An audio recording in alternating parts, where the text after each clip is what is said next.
Good word اسلامی کتابوں کا عظیم مرکز۔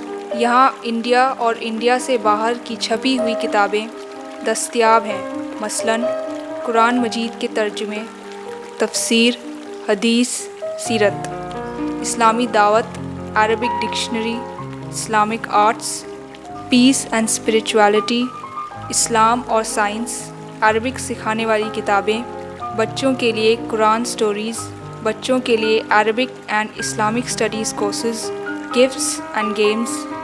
آج ہی کانٹیکٹ کریں good word books, 1 Nizamuddin west market, new Delhi 110013۔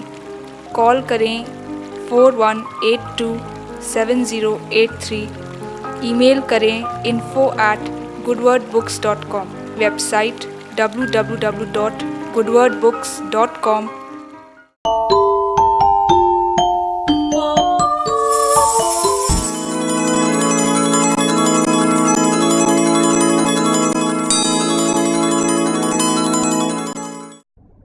بسم اللہ الرحمن الرحیم۔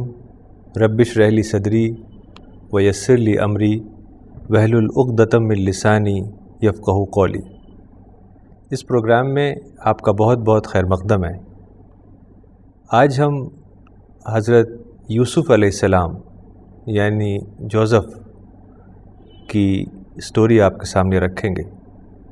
قرآن میں طرح طرح کے سبجیکٹ ہیں، جیسے پیغمبروں کے قصے، کائنات یعنی یونیورس پر غور و فکر، مورل ویلیوز، عبادت یعنی ورشپ، جنت اور جہنم کا ذکر، معرفت کی باتیں یعنی ریئلائزیشن، خدا کا تعارف، خدا کی ڈسکوری، تزکیہ یعنی پیوریفیکیشن آف سول، کیسے انسان اپنے اندر اسپریچویلٹی جگائے، اس کو تزکیہ قرآن میں کہا گیا ہے۔ اسی طریقے سے اسلامک لاء، شریعت۔ لیکن اگر ہم دیکھیں تو قرآن کا جو بیسک سبجیکٹ ہے وہ ہے کہ اس دنیا کو خدا نے کیسے بنایا اور کس پرپس کے لیے بنایا، یعنی خدا کا جو کریشن پلان ہے وہ کیا ہے۔ تو سارے جو ڈفرینٹ سبجیکٹس ہیں قرآن میں، جیسے پیغمبروں کے قصے، مورل ویلیوز، تزکیہ، کائنات کے بارے میں غور و فکر، اور جو دوسرے سبجیکٹس ہیں، یہ سب بیسیکلی اسی بیسک سبجیکٹ یعنی کریشن پلان کو سمجھانے کے لیے اور زیادہ قابل فہم بنانے کے لیے آئے ہیں۔ تو قرآن میں جو پیغمبروں کے قصے ہیں، اس کا مقصد یہ نہیں ہے کہ کوئی قصہ بیان کر دینا، کوئی سٹوری، بلکہ قرآن میں جو بھی بات آئی ہے وہ ہدایت کے لیے آئی ہے۔ ہدایت یعنی گائیڈنس۔ قرآن میں یہ بات سب سے پہلے آ گئی، ذالک الکتاب لا ریب فیہ ھدی للمتقین، کہ یہ خدا کی کتاب ہے، اس میں کوئی شک نہیں، یہ ہدایت ہے، گائیڈنس ہے ان لوگوں کے لیے جو خدا سے ڈرتے ہیں، جو رائچیس ہیں، جو پائس ہیں، جو متقی ہیں۔ تو اس سے پتہ چلتا ہے کہ پورا قرآن، چاہے وہ پیغمبروں کے قصے ہوں یا ہسٹوریکل ڈیٹیلز ہوں یا اخلاق کی باتیں ہوں، مورل ویلیوز ہوں، یا اسلامک لاء سے ریلیٹڈ باتیں ہوں، یا تزکیہ یا اسپریچویلٹی، مورل ویلیوز، کوئی بھی اس طرح کا سبجیکٹ ہو، وہ انسان کی ہدایت کے لیے ہے۔ اور انسان ہدایت تبھی حاصل کر سکتا ہے جب اس کو سمجھے۔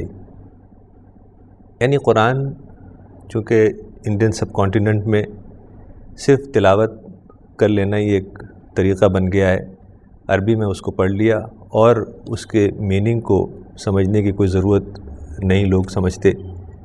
یعنی قرآن خاص طور سے انڈین سب کانٹیننٹ میں لوگ صرف عربی میں تلاوت کرتے ہیں اور اس کے میننگ سمجھنے کے لیے کوئی خاص کوشش نہیں کرتے۔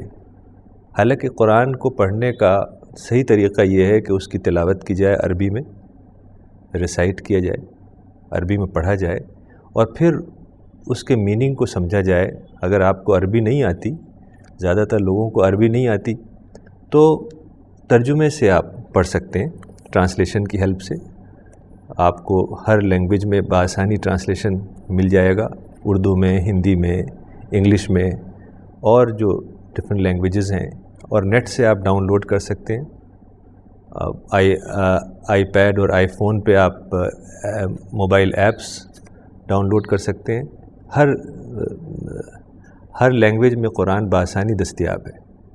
تو قرآن کو آپ نے پہلے تلاوت کی، کوئی پورشن قرآن کا عربی میں پڑھا، اور پھر اس کا ٹرانسلیشن پڑھا، اس کو سمجھا، اور پھر جو تیسرا لیول ہے، جو زیادہ اہم لیول ہے قرآن کو سمجھنے کے لیے، وہ یہ ہے کہ قرآن کے اوپر غور و فکر کیا، جس کو قرآن میں تدبر کہا گیا ہے، یا تفکر کہا گیا ہے، یا تبسم کہا گیا ہے۔ یعنی قرآن کی باتیں جو آپ نے پڑھی ہیں، ٹرانسلیشن سے آپ نے سمجھی ہیں، ان پر غور و فکر۔ تو اس غور و فکر سے آپ کے سمجھ میں آئے گا کہ قرآن ہم سے کیا چاہتا ہے، یا کیا ہدایت، کیا گائیڈنس ہمیں دینا چاہتا ہے۔ تو یعنی آپ قرآن کو اپلائیڈ وے میں سمجھیں گے۔ صرف قرآن کی تلاوت کر لینا کافی نہیں ہے، اس سے کوئی گہرا فائدہ نہیں ہوگا۔ صرف برکت کے لیے لوگ پڑھتے ہیں، ثواب کے لیے، وہ بھی حاصل ہو جائے گا، لیکن وہ مقصد نہیں ہے قرآن کا۔ قرآن کا مقصد یہ ہے کہ آپ کو گائیڈنس دے، یعنی قرآن کو آپ اپلائیڈ وے میں سمجھیں اور اپنی لائف میں اس کو اپلائی کر سکیں۔ اس طریقے سے جب آپ قرآن پڑھیں گے، تب قرآن آپ کے لیے ایک زندہ کتاب بن جائے گی۔ حضرت یوسف علیہ السلام کا قصہ قرآن میں چیپٹر نمبر 12 یعنی سورہ یوسف میں آیا ہے۔ سورہ یوسف تقریباً مکمل سورہ یوسف حضرت یوسف علیہ السلام یعنی جوزف کے قصے پر مشتمل ہے، اور جو سب سے اہم پہلو ہے اس قصے کا وہ یہ ہے کہ اس میں جو انسانی قدریں ہیں، یعنی مورل ویلیوز ہیں، جس کے ذریعے انسان اپنے اندر اعلیٰ کیریکٹر پیدا کرتا ہے، اس کے سارے پہلو تقریباً اس قصے میں آ گئے ہیں۔ آپ اگر شروع سے آخر تک سورہ یوسف پڑھیں تو آپ دیکھیں گے کہ بہت ساری باتیں، جیسے پیشنس ہے، آنیسٹی ہے، ٹروتھفلنس ہے، ٹرسٹ وردینس ہے، اس طرح کے سارے پوائنٹس آپ کو اس قصے میں ملیں گے۔ تو یہ صورت اس لحاظ سے بہت ہی اہم ہے کہ جو بھی مورل ویلیوز ہیں، جو بھی ایتھیکل ویلیوز ہیں، اخلاقی باتیں ہیں، وہ سب اس قصے میں جمع ہو گئی ہے۔ تقریباً 3800 سال پہلے کنعان میں ایک مقام جس کا نام نابلس ہے، وہاں ایک بہت ہی نیک انسان رہتے تھے، ان کا نام یعقوب تھا۔ کنعان دراصل سیریا اور پیلسٹائن کے علاقے کو کہا جاتا تھا۔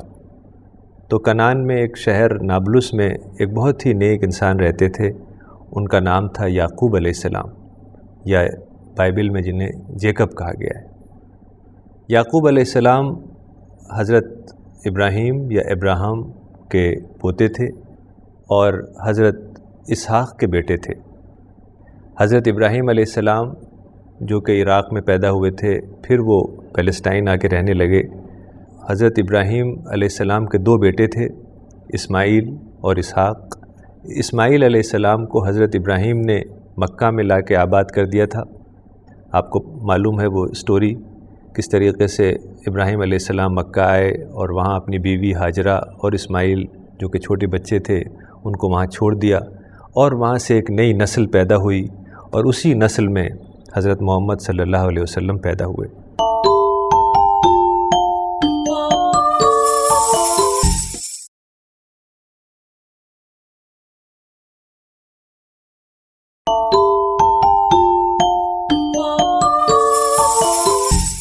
اور ادھر پیلسٹائن اور سیریا کے علاقے میں حضرت ابراہیم علیہ السلام کے دوسرے بیٹے یعنی اسحاق، آئزک رہا کرتے تھے۔ اسحاق علیہ السلام کی جو نسل آگے بڑھی اس میں بہت سارے پیغمبر ہوئے، یعنی تقریباً سارے جو اسرائیلی پیغمبر ہیں جن کے نام ہم قرآن میں دیکھتے ہیں، جیسے یعقوب علیہ السلام، یوسف علیہ السلام، موسیٰ علیہ السلام، ہارون علیہ السلام، داؤد علیہ السلام، سلیمان علیہ السلام، زکریا علیہ السلام، یحییٰ علیہ السلام اور عیسیٰ علیہ السلام۔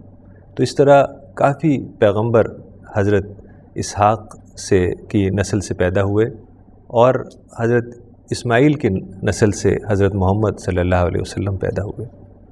تو کنعان میں ایک شہر تھا جس کا نام نابلس ہے، آج بھی وہ شہر ہے، بہت ہی قدیم شہروں میں سے ایک شہر ہے۔ وہاں حضرت یعقوب علیہ السلام یعنی جیکب رہا کرتے تھے۔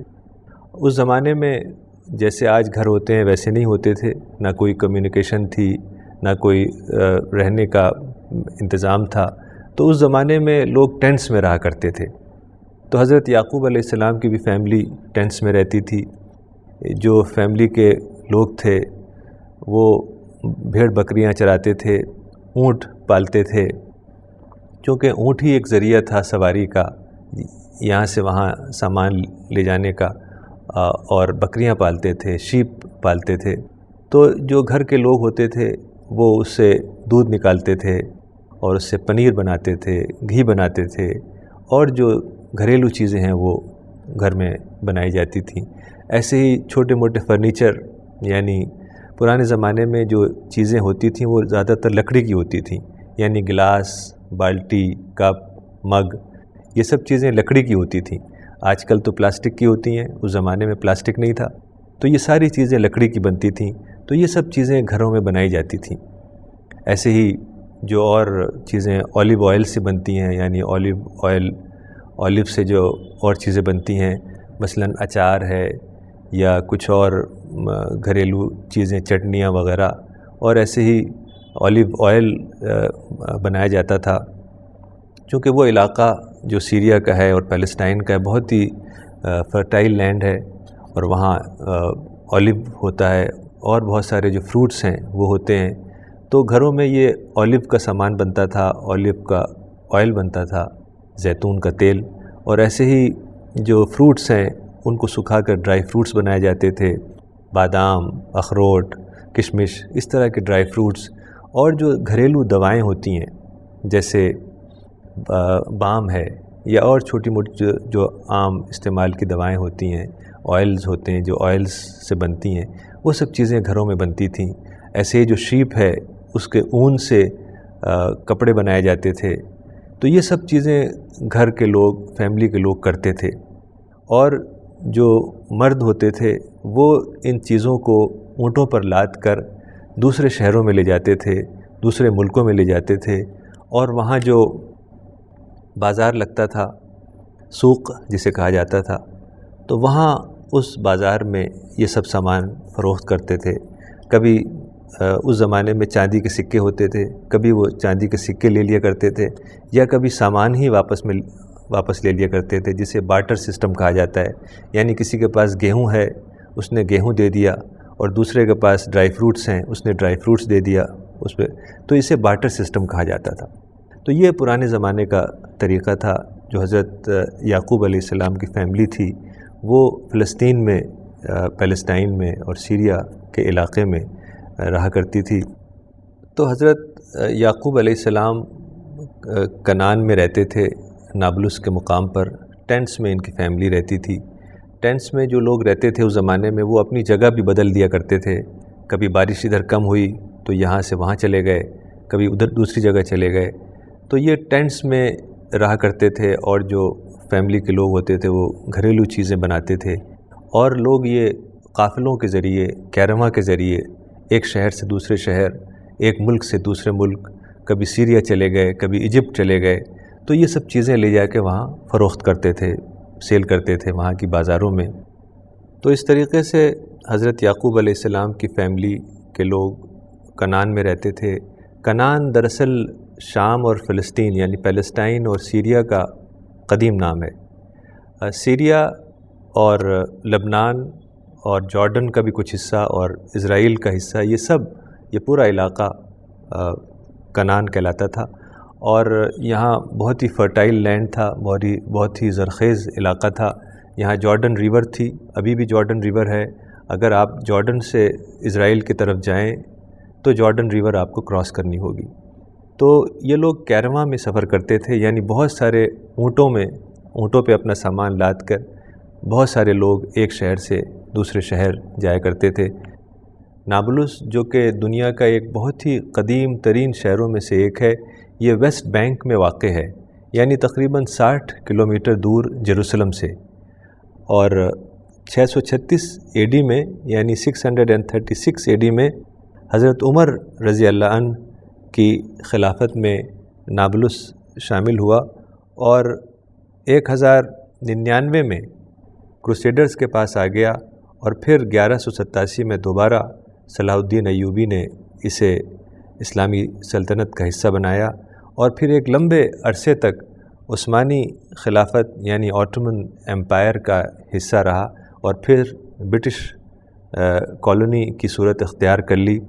پھر 1948 میں جب پارٹیشن ہوا تو آدھا حصہ عربوں کے پاس آیا اور آدھا جوز کے پاس آیا، اور نابلس اس وقت سے اب تک عربوں کے پاس ہے، اور اس کا انتظام عربوں کے پاس ہے، یعنی پیلسٹینین اتھارٹی کے پاس۔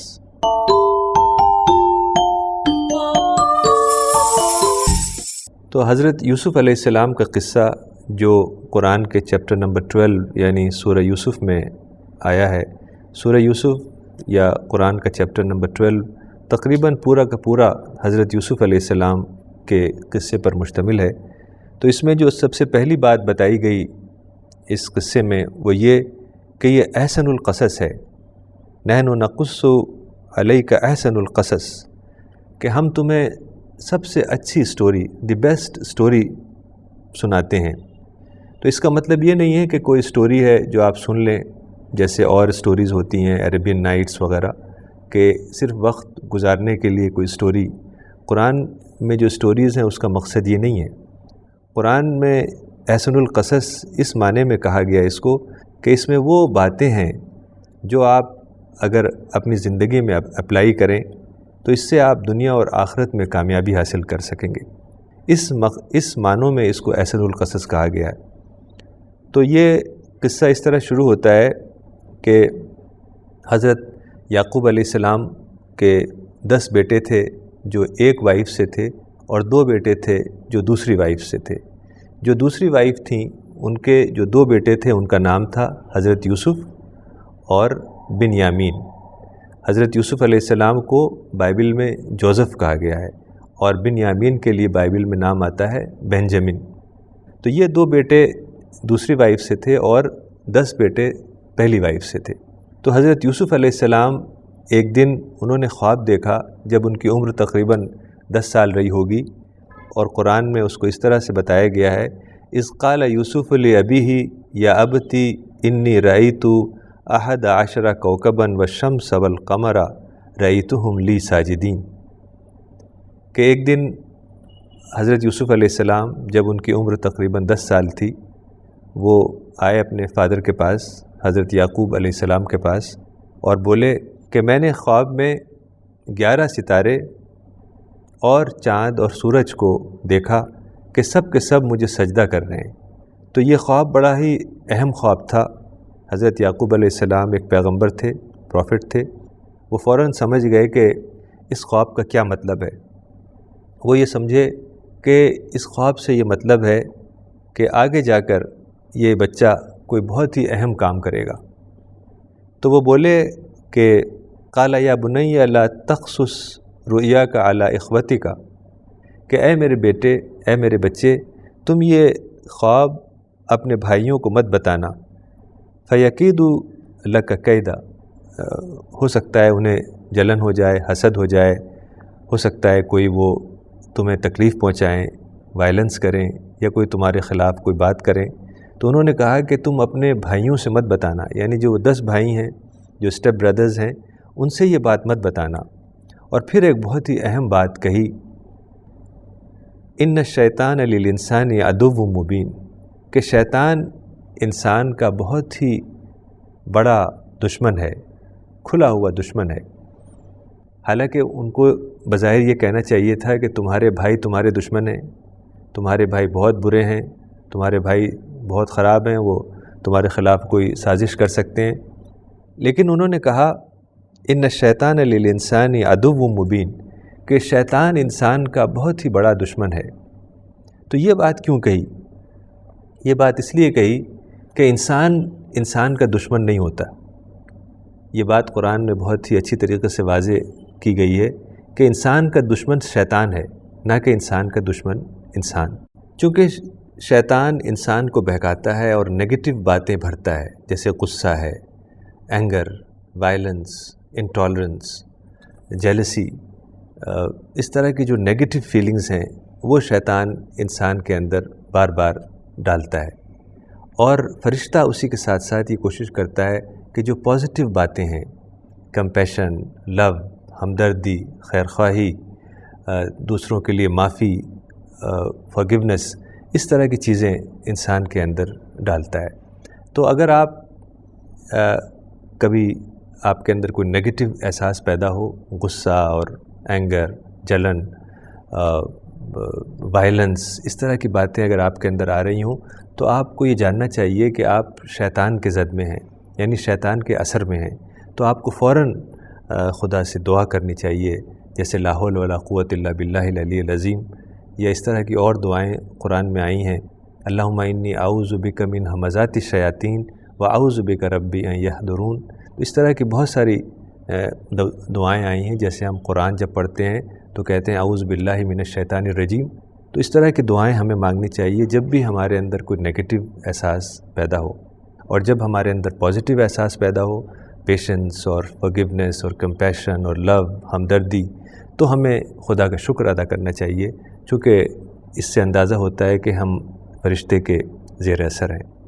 تو آج اتنا ہی. انشاءاللہ اگلے ایپیسوڈ میں حضرت یوسف علیہ السلام کے قصے کو اور آگے بڑھائیں گے اور دیکھیں گے کہ اس میں ہمارے لیے کیا سبق اور کیا رہنمائی کا سامان ہے. تب تک کے لیے خدا حافظ. وآخر دعوانا ان الحمد للہ رب العالمین.